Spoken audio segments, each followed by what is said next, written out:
So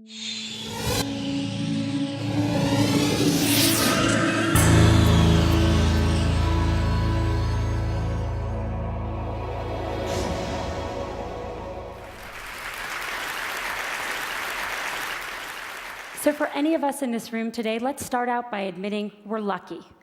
We don't live in the world our mothers lived in, our grandmothers lived in, where career choices for women were so limited. And if you're in this room today, most of us grew up in a world where we have basic civil rights. And amazingly, we still live in a world where some women don't have them. But all that aside, we still have a problem, and it's a real problem. And the problem is this: women are not making it to the top of any profession anywhere in the world. The numbers tell the story quite clearly. 190 heads of state, 9 are women. Of all the people in parliament in the world, 13% are women. In the corporate sector, women at the top, C-level jobs, board seats, tops out at 15, 16%. The numbers have not moved since 2002 and are going in the wrong direction. And even in the nonprofit world, a world we sometimes think of as being led by more women, women at the top, 20%. We also have another problem, which is that women face harder choices between professional success and personal fulfillment. A recent study in the US showed that of senior managers, of married senior managers, 2/3 of the married men had children, and only 1/3 of the married women had children. A couple of years ago, I was in New York, and I was pitching a deal, and I was in one of those fancy New York private equity offices you can picture, and I'm in the meeting. It's about a 3-hour meeting, and 2 hours in, there's kind of needs to be that bio break, and everyone stands up, and the partner running the meeting starts looking really embarrassed. And I realize he doesn't know where the women's room is in his office. So I start looking around for moving boxes, figuring they just moved in, but I don't see any. And so I said, "So did you just move into this office?" And he said, "No, we've been here about a year." And I said, "Are you telling me that I'm the only woman to have pitched a deal in this office in a year?" And he looked at me and he said, "Yeah, or maybe you're the only one who had to go to the bathroom." So the question is, how are we going to fix this? How do we change these numbers at the top? How do we make this different? I want to start out by saying I talk about this, about keeping women in the workforce, because I really think that's the answer. In the high-income part of our workforce, in the people who end up at the top Fortune 500 CEO jobs or the equivalent in other industries, the problem, I am convinced, is that women are dropping out. Now, people talk about this a lot, and they talk about things like flex time and mentoring and programs companies should have to train women. I want to talk about none of that today, even though that's all really important. Today, I want to focus on what we can do as individuals. What are the messages we need to tell ourselves? What are the messages we tell the women that work with and for us? What are the messages we tell our daughters?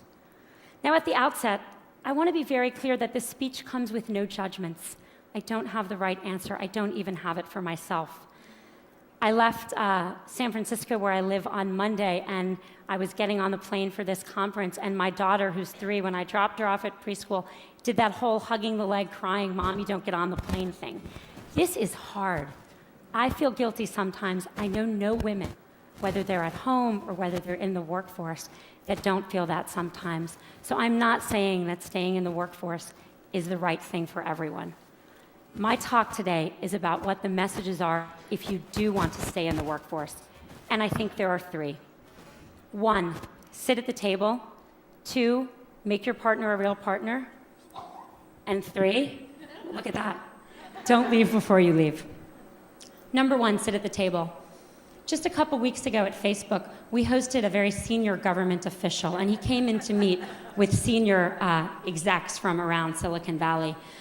And everyone kind of sat at the table, and then he had these 2 women who were traveling with him who were pretty senior in his department, and I kind of said to them, "Sit at the table, come on, sit at the table."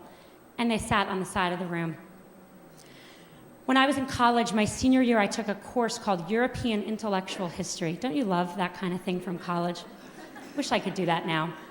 And I took it with my roommate, Carrie, who was then a brilliant literary student and went on to be a brilliant literary scholar.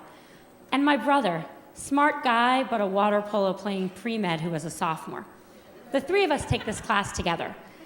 And then Carrie reads all the books in the original Greek and Latin, goes to all the lectures.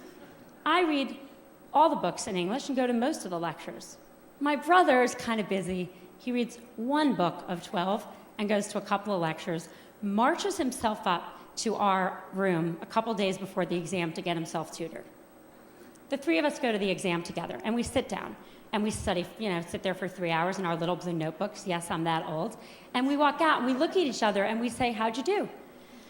And Carrie says, boy, I feel like I didn't really draw out the main point on the Hegelian dialectic. And I say, God, I really wish I had really connected John Locke's theory of property, the philosophers that follow. And my brother says, I got the top grade in the class. You got the top grade in the class? You don't know anything. The problem with these stories is that they show what the data shows. Women systematically underestimate their own abilities.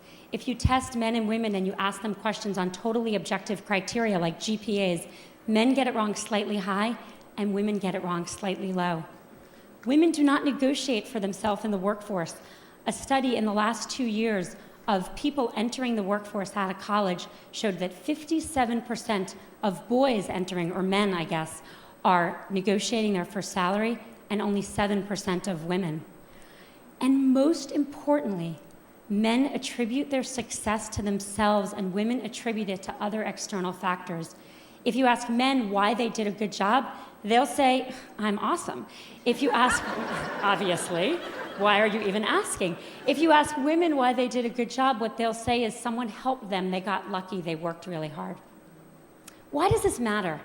Boy, it matters a lot, because no one gets to the corner office by sitting on the side, not at the table. And no one gets the promotion if they don't think they deserve their success or they don't even understand their own success. I wish the answer were easy. I wish I could just go tell all the young women I work for, all these fabulous women, believe in yourself, negotiate for yourself, own your own success. I wish I could tell that to my daughter.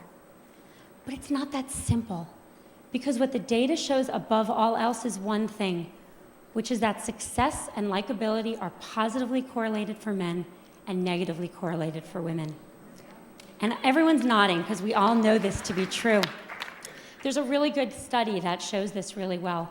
There's a famous Harvard Business School study on a woman named Heidi Roizen, and she's an operator in a in a company in Silicon Valley, and she uses her contacts to become a very successful venture capitalist. In 2002, not so long ago, a professor who was then at Columbia University took that case and made it Heidi Roizen. And he gave that case out, both of them, to 2 groups of students.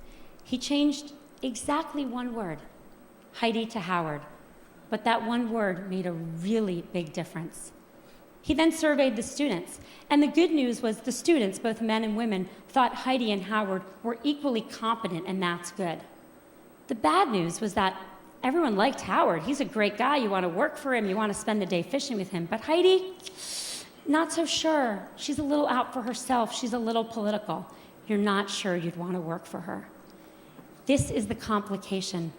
We have to tell our daughter and our colleagues, we have to tell ourselves to believe we got the A, to reach for the promotion, to sit at the table. And we have to do it in a world where for them there are sacrifices they will make for that, even though for their brothers there will not. The saddest thing about all of this is that it's really hard to remember this, and I'm about to tell a story which is truly embarrassing for me, but I think important. I gave this talk at Facebook not so long ago to about 100 employees. And a couple hours later, there was a young woman who works there sitting kind of outside my little desk, and she wanted to talk to me. And I said, okay, and she sat down and we talked, and she said, I learned something today. I learned that I need to keep my hand up. I said, what do you mean? She said, well, you're giving this talk, and then you said you're going to take 2 more questions, and I had my hand up with lots of other people, and then you took 2 more questions, and I put my hand down, and I noticed all the women put their hand down, and then you took more questions, only from the men. And I thought to myself, wow, if it's me, who cares about this, obviously, giving this talk, during this talk, I can't even notice that the men's hands are still raised and the women's hands are still raised. How good are we as managers of our companies and our organizations at seeing that the men are reaching for opportunities more than women? We've got to get women to sit at the table. Message number 2, make your partner a real partner. I've become convinced that we've made more progress in the workforce than we have in the home. The data shows this very clearly. If a woman and a man work full-time and have a child, the woman does twice the amount of housework the man does, and the woman does 3 times the amount of childcare the man does. So she's got 3 jobs or 2 jobs, and he's got 1. Who do you think drops out when someone needs to be home more? The causes of this are really complicated, and I don't have time to go into them, and I don't think Sunday football watching and general laziness is the cause. I think the cause is more complicated. I think as a society, we put more pressure on our boys to succeed than we do on our girls. I know men that stay home and work in the home to support wives with careers, and it's hard. When I go to the mommy and me stuff and I see the father there, I notice that the other mommies don't play with him. And that's a problem, because we have to make it as important a job, because it's the hardest job in the world, to work inside the home for people of both genders, if we're going to even things out and let women stay in the workforce. Studies show that households with equal earning and equal responsibility also have half the divorce rate. And if that wasn't good enough motivation for everyone out there, they also have more, how shall I say this on this stage? They know each other more in the biblical sense as well. Message number 3, don't leave before you leave. I think there's a really deep irony to the fact that actions women are taking, and I see this all the time, with the objective of staying in the workforce actually lead to their eventually leaving. Here's what happens. We're all busy, everyone's busy, a woman's busy, and she starts thinking about having a child. And from the moment she starts thinking about having a child, she starts thinking about making room for that child. How am I going to fit this into everything else I'm doing? And literally from that moment, she doesn't raise her hand anymore. She doesn't look for a promotion. She doesn't take on the new project. She doesn't say, me, I want to do that.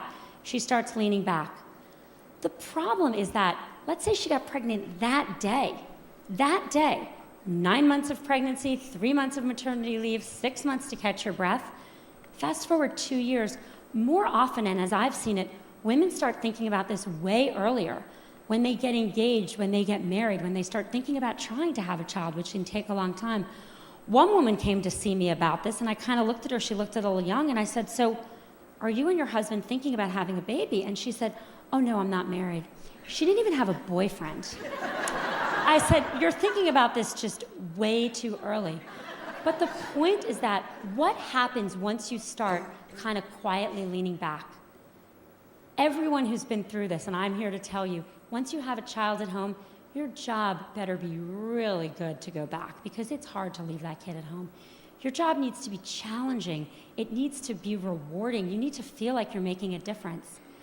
And if 2 years ago, you didn't take a promotion and some guy next to you did, if 3 years ago you stopped looking for new opportunities, you're going to be bored, because you should have kept your foot on the gas pedal. Don't leave before you leave. Stay in. Keep your foot on the gas pedal until the very day you need to leave to take a break for a child, and then make your decisions. Don't make decisions too far in advance, particularly ones you're not even conscious you're making. My generation, really sadly, is not going to change the numbers at the top. They're just not moving. We are not going to get to, we're 50% of the population. In my generation, there will not be 50% of people at the top of any industry.